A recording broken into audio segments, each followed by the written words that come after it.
দূরের এবং কাছের সুপ্রিয় দর্শক, আসসালামু আলাইকুম ওয়া রাহমাতুল্লাহি ওয়া বারাকাতুহু। ওয়ালাইকুম আসসালাম। আপনাদের কাছ থেকে কিছু প্রশ্ন এসেছে। সে প্রশ্ন নিয়ে আজকে উপস্থাপন করছেন আমার সঙ্গে হাফিজ ও কারি ইব্রাহিম জামালি সাহেব। প্রথম প্রশ্ন, হযরত কাজা নামাজ জামায়াতের সহিত আদায় করা যাবে কি?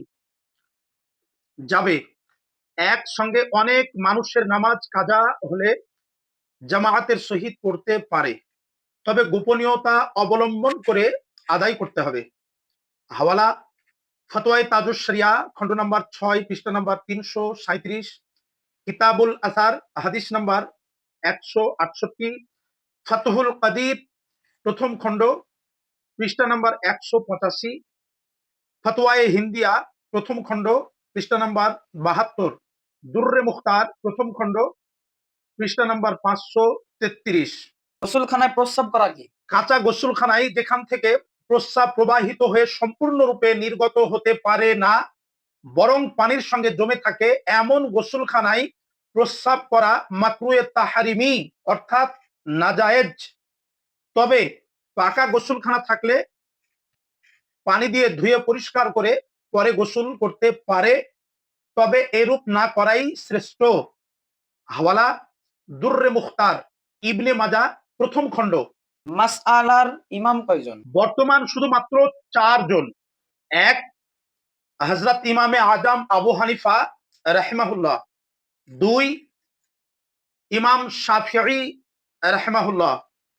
3, ইমাম মালিক রাহিমাহুল্লাহ। 4, ইমাম আহমদ বিন হাম্বল রাহিমাহুল্লাহ।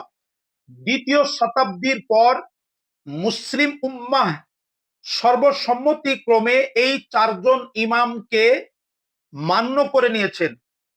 ইতিপূর্বে আরো কয়েকজন ইমাম হয়েছেন, কিন্তু তিনাদের মাযহাব কিছু সময় চলার পর বন্ধ হয়ে গেছে। হাওয়ালা ফতোয়ায়ে রিজভিয়া খণ্ড নম্বর 3 পৃষ্ঠা নম্বর 321।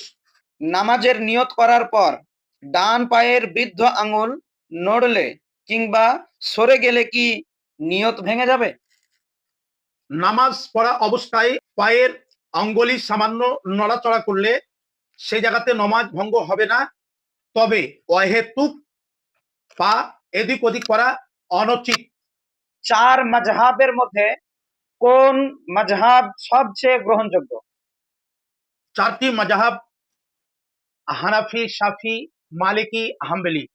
4 মাযহাবই সহিহ, তবে আমরা হানাফি মাযহাব মান্যকারী।